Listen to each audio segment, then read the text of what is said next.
250 টাকা লিটার 300 টাকা লিটার তেল বিক্রি করতেছে, কিন্তু যাদের তেল প্রয়োজন তারা তেল পাচ্ছে না। এরকম একটা সিন্ডিকেট তৈরি হয়েছে এই ক্রাইসিসটার কারণে। মানুষের জীবনযাত্রা খুব কষ্ট হয়ে যাবে যদি তেলের, বিশেষ করে তেলের ইটা না হয়, ডিজেলটা যদি আসলে ঠিকঠাক সরবরাহ না হয়, মানুষের জীবনযাত্রা খুবই কঠিন হবে। তীব্র তেল সংকট বর্তমানে একটি উল্লেখযোগ্য সমস্যা। সাধারণ জীবন থেকে অর্থনৈতিক এবং পরিবেশগত জীবনেও যার প্রভাব পড়েছে। এ নিয়ে উদ্বিগ্ন রয়েছে সাধারণ মানুষ। চলুন আজকে জানবো তাদেরই মুখ থেকে তাদেরই নানান সমস্যা। আমাদের সাথেই থাকবেন। সারা বিশ্বেই একই পরিস্থিতি, তেলের প্রচুর সংকটের জন্য সকলেরই একটা বিশাল একটা সমস্যার সম্মুখীন হয়েছে। তো আমার মনে হয় সরকারের যে আসলে তেলগুলো যতটুকু প্রয়োজনের প্রচুর বাইরে তেল নিতেছে। যেমন আমারও দেখা, ট্যাঙ্কি খালি করতেছে আবার যাইতেছে, কিন্তু আমাদের ক্ষেত্রে কিন্তু আমরা পারতেছি না, কারণ আমাদের সময়ের একটা ব্যাপার স্যাপার আছে।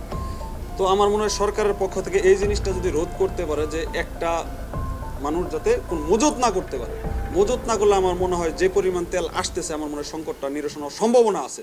তবে আমরা যদি বাঙালি ঠিক হই, এটা আমার মনে হচ্ছে। আর বলবো তারা আসলেই দেশের ভালো চায় কিনা আমি জানি না। তো আসলেই একটা জিনিস হলো, মজুত করলে তো আসলে মজুতের কোনো শেষ নেই। যখন মালটা যত ক্রাইসিস থাকবে তত মানুষের মজুদের আগ্রহ থাকবে। সেটা আসলেই আমরা নিজেরাই এই সংকটটা তৈরি করতেছি। আমার মনে হয় যেটা নিজেরাই সংকট, নিজেরা যদি আসলেই সঠিকভাবে মানে সব কিছুই আমরা প্রতিদিন বা এক সপ্তাহটাও নিতাম, আমার মনে হয় এই ক্রাইসিসটা পড়বে না। সাধারণ মানুষের অবশ্যই কষ্ট, সামনে যে পরিবেশ আসতেছে আসলেই ওই বললামই তো, বহির্বিশ্বে যে পরিস্থিতি বাংলাদেশেরও একই পরিস্থিতি হবে। তবে মানুষের জীবনযাত্রা খুব কষ্ট হয়ে যাবে যদি তেলের, বিশেষ করে তেলের ইটা না হয়, ডিজেলটা যদি আসলে ঠিকঠাক সরবরাহ না হয়, মানুষের জীবনযাত্রা খুবই কঠিন হবে। ধরেন শহরে মাঝে 4-5টা পাম্প আছে। এই পাম্পগুলোতে আপনার যদি একদিনে দেওয়া হয়, এক টাইমে দেওয়া হয়, তাহলে আর এক পাম্পের উপরে এই প্রেশারটা পড়ে না। কারণ একটা পাম্পে যখন তেল দেয়, হাজার হাজার হুন্ডা দেয়, হাজার মানুষ দেয়, এখানে জড়ো হয়, অনেক বিশৃঙ্খলা হয়। এটা পাম্প কর্তৃপক্ষরা হিমশিমে পড়ে যায়। এরকম আমি শুনছি যে পাম্প কর্তৃপক্ষরা বলতেছে যে আমরা পেট্রোল বিক্রি করবো না, কারণ আমরা এটা কন্ট্রোল করতে পারি না, এটা প্রশাসন সিকিউরিটি দিতে পারে না আমাদের, আর পাম্পের জন্য একটা অনিরাপদ হয়ে যায়। সেই কারণে মনে করেন এইভাবে যদি দেওয়া বন্টন করে দেয়, যে সপ্তাহে একদিন দেওয়া হবে শহরের মাঝখানে পাম্পগুলার তেল, আর দেখা গেছে মানুষগুলো ভাগ হয়ে যাবে, সবারই মোটামুটি যদি 5-7 লিটার করে তেল দিয়ে দেয়, এই 7 দিন অনায়াসে চলতে পারে। এইভাবে যদি জিনিসটা করে তাহলে সবার জন্য ভালো হয় আর কি। হ্যাঁ, এইভাবে হচ্ছে। হ্যাঁ, এটা দেখা গেছে অনেকেই এইভাবে তেল নিতেছে, নিয়ে অনেকে ব্যবসাও করতেছে।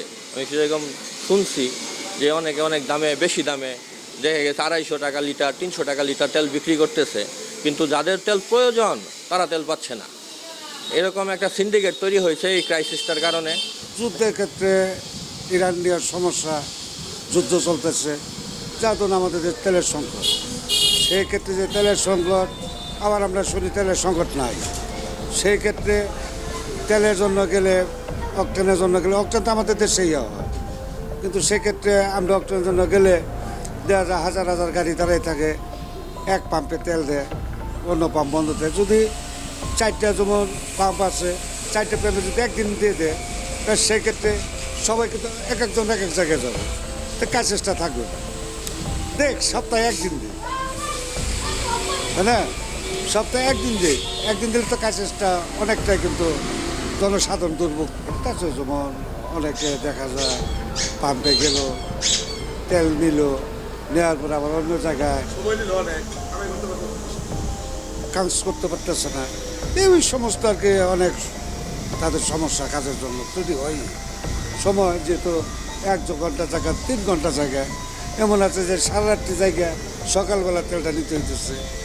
তো দেশে ক্রাইসিসে থাকতে যেহেতু ইরানের যুদ্ধ, এটা আমাদেরও বুঝতে হবে। তবে একটা জিনিস হলো যে যদি পাম্পে মুক্তাগাছা যেমন 4টা পাম্প আছে, যদি একদিনে দেয়, তাহলে সেই ক্ষেত্রে দেখা গেলো যে কিছু লোক ওই জায়গায় 4 জায়গায় 4টা ভাগ হয়ে গেলো।